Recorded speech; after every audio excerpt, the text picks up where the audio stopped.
дека е многу јасно. Та само што тензиите се уште постојат и еден од условите за влез во Европската унија е точно тој.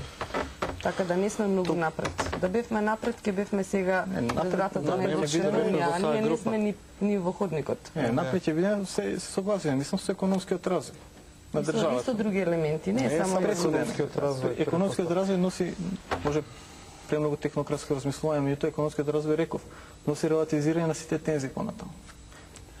Добре, ја мислам дека и економскиот развој е условен во некои своји сегменти и од меѓуетничките односи. Тука е страсите инвестиции. Се е поврзано. Ајде да им дадеме повторно збор на гледачите. Ало? Ало, повелете. Ги слушаме импулсите, не го слушаме гледачот. Ало, повелете во програма. Ало? Да? Добро вечер. Добро вечер. Сакам едно прашање да ви поставам таму. Да. Ме интересира сега, сите сте добри, не сте лоши, ни да одговорите, ни по прашање други.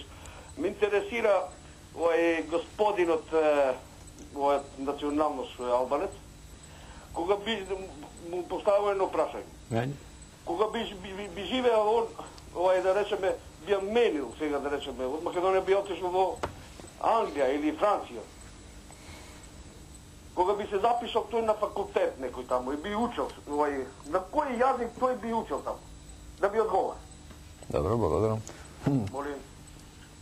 Јас се надевам ќе ми помогнете да се запишам во Англија. Во Англија сигурно ќе учев на англиски. А преска рековме дека англискиот сите ми го познаваме. Тука е отворена и школа, средна школа на англиски јазик.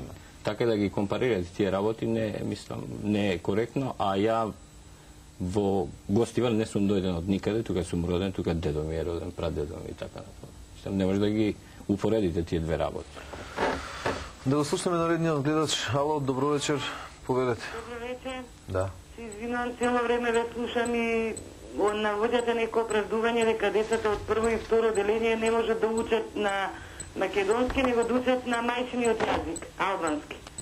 Па кога тие деца не можат од прво и од второ да учат на мајчиниот, мислам на македонски јазик, на албански, тоа е знак дека уште како мали дома не зборуваат на македонски јазик. Па тогаш каде понатако они ќе се школуваат? Фала. Молам. Констатација, да. Дали имаме гледач на линија? Ало? Добро вечер, повелете. Ало? Дали имаме гледач на линија? Добро, во меѓувреме додека еве се јави уште некој гледач, јас не знам со времето како стоиме. Имаме гледач, ало, повелете. Ало? Добро вечер. Добро вечер.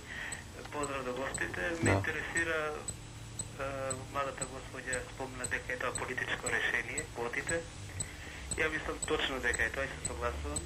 Не само политичко, туку тоа е од време на реал социализм. Ме интересира каков ќе биде квалитетот. Например, 10 власи, 10 албанци, македонци, кој квалитет ќе биде пружен понатаму. И кога спомна за болница, јас во саботата бев на кардиологија, имаше еден албанец, средношколец, својата мајка која беше во критична состојба. Лекарите се стрча и праша што е. Веројатно малиот не знаеше што да одговори, збореше на албански, не знам како, не можеше да се споразумат. Се додека дојде еден постар човек кој беше тука на лекување, па некако да дојде до превод. Благодарам. Добре, ја одговорам колку квотиве. Се согласувам дека е политичко решение, токму тоа рековме, решението е на владата, на државата. Државата со мерки за да... На власта, сигурно. Појаѓајќи од реалната позиција. Иначе, дека е реално социјалистичко решение, не се согласувам. Клучот е една работа, квотите се друга. Во квотите сепак треба да исполнуваат одредени услови. Не е тоа клуч и автоматски. Мислам, тие 6 поени треба да се освојат. Па после се иде по принцип на селекција. А околу реал социјалистичкото решение не верувам дека Шведска или Норвешка се реал социјалистички земји, така. Не, и во Шведска и во Норвешка мислам дека се социјалдемократските партии на власта и тука сте високо развиени земји. Во секој случај, ние како либерал-демократи не можеме да ги прифатиме квотите, па дури ни во партијата не ги прифаќаме. Имаше страшен притисок на квоти да млади што 20% во органите и телата или жени 20% во органите и телата, тоа е како нешто од милост да ви даваат. Па сега ќе ве стават 20% во некој орган или во некое тело. Зборувам за Либерално-демократската партија, не навлегувам во државните решенија. И знам дека таму тоа е политичко решение, така и во државата ова е политичко решение. Квотите и дали се учи македонски јазик или не се учи македонски јазик. Тоа е политиката на Министерството за образование.